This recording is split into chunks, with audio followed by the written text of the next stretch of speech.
سرخط مهمترین خبرها: بالاروی یکباره نرخ آرد، مقامات از مردم خواستند به تهلکه داده نشوند.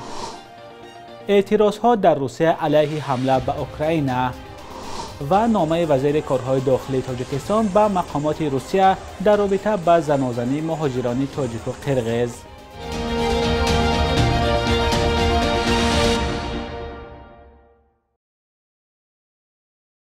درود بیننده عزیز، خوش آمدید به نخستین برنامه نوید بامدادی در هفته روان. امروز 14 مارس است. با افزایش یکباره نرخ آرد در تاجیکستان، مقامات از ساکنان می‌خواهند به تهلکه داده نشوند. از روز 9 مارس به این طرف نرخ یک خلطه آرد 50 کیلویی از 270 سومانی تا 340 سومانی بالا رفت. تاجران سبب قیمت شدن آرد را به بالا رفتن قرب دلار ربط می‌دهند. رجبای احمدزاده رئیس ولایت سوغد روز 11 مارس به کارخانه‌های کلان استحصال آرد فراوان، زیرنوای کمپانیا و زوحلی ولایت سوغد رفته است. دفتر مطبوعاتی رئیس ولایت سوغد در خبرنامه گفته است در انبار این کارخانه ها ذخیره ضروری غله موجود بوده، واردسازی غله از خارج کشور منتظم به راه مانده شده است. در حالی که تاجران از کمبود دلار در روزهای اخیر شکایت دارند، حکومت ولایت سوغد گفته است صاحبکاران اسعار خارجی را به ممانعت از بانک‌ها دسترس نموده ایستادند. ادامه جنگ در اوکراین در داخل روسیه ناراضگی ها را زیاد کرده است. روز 13 مارس در بسیاری از گوشه های روسیه علیه حمله به سبب مسکو به اوکراین تظاهرات کردند. به اطلاع اووده اینفو در 37 شهر و منطقه روسیه 745 کس دستگیر شدند. منبع می‌افزاید دست کم 353 نفر را در مسکو بازداشت کردند. نیروهای روسیه روز 24 فوریه امسال به اوکراین حمله کردند. مسکو آن را عملیات ویژه نظامی می‌داند. کیف و کشورهای غربی تجاوز به خاک اوکراین می‌دانند و به ضد روسیه تحریم‌های شدید جاری کردند. این جنگ تاکنون باعث قربانی شدن ده نفر شده، بیش از 2 میلیون اوکراینی را سرسان کرد. جنگ حالا در کلانترین شهرهای اوکراین ادامه دارد. روز 13 مارس نیروهای روسیه به پایگاه نظامی اوکراین در نزدیکی مرز با لهستان 30 موشک پرتافتند. مقامات گفتند در این حمله 35 کس کشته و 134 نفر زخمی شدند. ولادیمیر زلنسکی رئیس جمهوری اوکراین به نیروهای روسیه هشدار داد که اگر قصد اشغال کیف را دارند با مبارزه مرگاور روبرو خواهند شد. از پگاه 15 مارس گذرگاه‌های مرزی میان تاجیکستان و ازبکستان پرره باز می‌شوند. این گذرگاه‌ها 2 سال پیش در پی پنجشنبه بیماری کووید 19 بسته شدند. مقامات در ولایت سوغد گفتند تلاش دارند به ازبکستان خط سیرهای نوی سیاحی تشکیل کرده شود، به خصوص به شهرهای تاریخی قوقند و سمرقند. ادامه موضوع در گزارش فرزان محمدی. با کاهش یافتن بیماری کووید و باز شدن مرزها بین تاجیکستان و ازبکستان، خط سیرهای سیاحی نیز از سوغد به ولایت‌های این همسایه کشور توسعه می‌یابند. از ماه گذشته اتوبوس‌های مسافربر حرکت به ولایت‌های قوقند و سمرقند را آغاز کردند. راهکرا از 100 تا 150 سومانی است. در دوام همین خط سیری خوجان تاشکند و ما خوجان سمرقند خط سیر شدیم، خوجان قوقند شدیم. این با طلباتی بی واسطه ساکنان شهر خوجان، این خط سیر خوجان قوقند با طلبات ساکنان شهری کنی بادام استفاده که خیشت باری زیاد دارن با شهر قوقند با وادی فرغانه. همین چیزها رو ما اساس کرده همین خط سیر رو شدیم. ساکنان اساساً برای سیاحت، معالجه، صاحبکاری و برای سفر از ازبکستان به دیگر کشورها می‌روند. با فرا رسیدن فصل گرما، سفرهای گروهی نیز آغاز می‌یابد. ما بهار به سفری تاشکند می‌کردیم دیگه، همکورسا 15 تا همکورسا مصلحت کردیم، اتوبوس کردیم می‌رفتیم دیگه مصلحت کردیم. 40 سالگی تمام کردیم و ما همونجور قید می‌کنیم گفتم.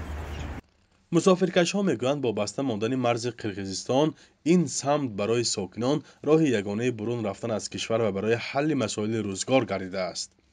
مقامات در ولایت سوغد هم میگویند غیر خط سیرهای اتوبوس و نقلیات‌های سبکرو حالا در صدد آغاز بخشیدن حرکت قطاره‌ها به سمت ازبکستان هستند. این گونه خط سیرها بعد فروپاشی دولت شوروی دیگر فعال نگردیده است.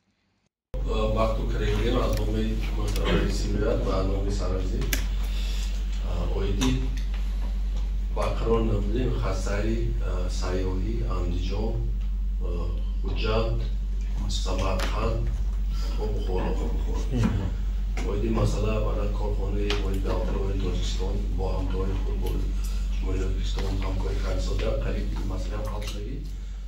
مقامات تاجیکستان اعلام کردند که از 15 مارت امسال مرز خود را برای روا با ازبکستان پرره باز میکنند. سرحد دو کشور از ماه اپریل سال 2020 با دلیل خروج پاندمی کووید 19 رسما بسته بود و در این مدت تنها راننده های ماشین های بارکش حق گذشتن داشتند. 2 روز بعد از تیراندازی در مرز تاجیکستان و قرقیزستان و هلاکت یک سرحدبان تاجیک، مقامات دو کشور پس میز گفتگو نشسته و راه‌های پیشگیری از تکرار این گونه حادثه ها را بررسی کردند. گفته شنید روز 12 مارت در گذرگاه سرحدی گلستان در ناحیه اسفر صورت گرفت و ساعت 16 به وقت محلی با پایان رسید. در پایان ملاقات رجب علی رحمان علی سردار ریاست سرحدبانی تاجیکستان و اولربک شرشیف همتای قرقیزش یک سند امضا کردند، ولی به خبرنگاران جزئیات آن را آشکار نکردند.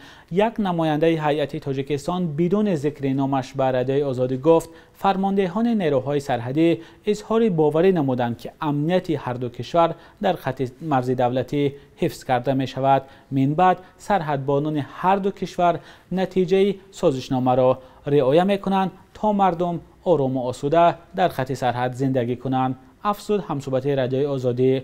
2 روز پیشتر از این گفتگو در نتیجه تیراندازی در نزدیکی یک دهه مرزی در ناحیه اسفره، سنت الله صمدوف یک مرزبان تاجیک در محل حادثه کشته شد. صمدوف را روز 12 مارت در زادگاهش ناحیه عبدالرحمن جامع به خاک سپاریدند.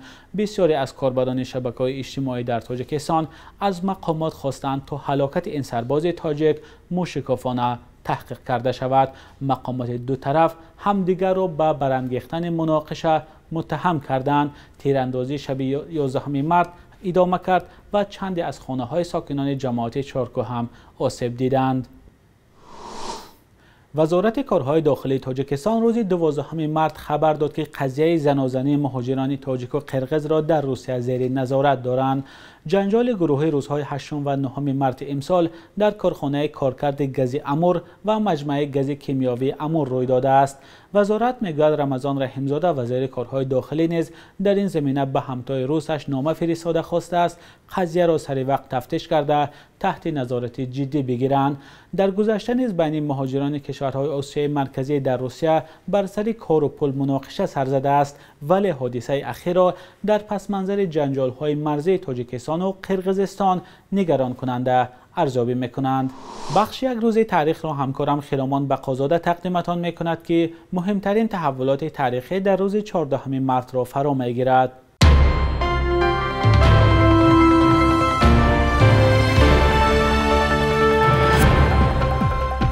14 марти соли 1911 шоири тоҷик Абдусалом Деҳотӣ таваллуд шудааст, ки дар 51 соли умраш барои рушди адабиёти бачагона, рӯзноманигорӣ ва драматургияи тоҷик заҳмати зиёд кашидааст.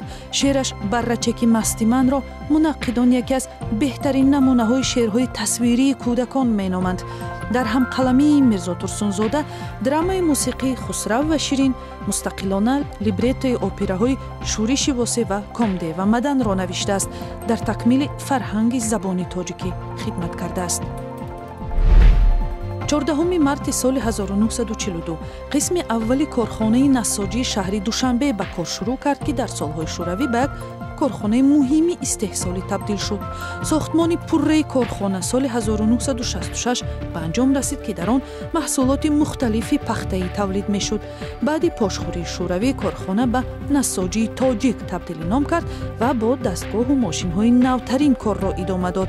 як корхонаи муҳими истеҳсоли либоси мактабии тоҷикистон ба шумор меравад. 14 марти соли 1948 олими физикдони тоҷик Маҳмадшоҳ Илолов таваллуд шудааст, ки барои рушди илми тоҷик саҳм гирифтааст. доктори илмҳои физика ва математика, академик, дар мақоми президенти Академияи илмҳои Тоҷикистон кор кардааст. дар самти назарияи муодилаҳои дифференсиалӣ ва татбиқи онҳо кор карда муаллифи беш аз 400 асари илмӣ мебошад. قرب روبل روسی در قیاس به هفته گذشته تقریباً به تغییر است. حالا در بانک‌های تجارتی تاجیکستان 1000 روبل را از 96 تا 99 سامانی عوض می‌کنند. $100 آمریکایی باشد در بانک‌های تجارتی از 1300 تا 1304 سامانی مبادله می‌شود.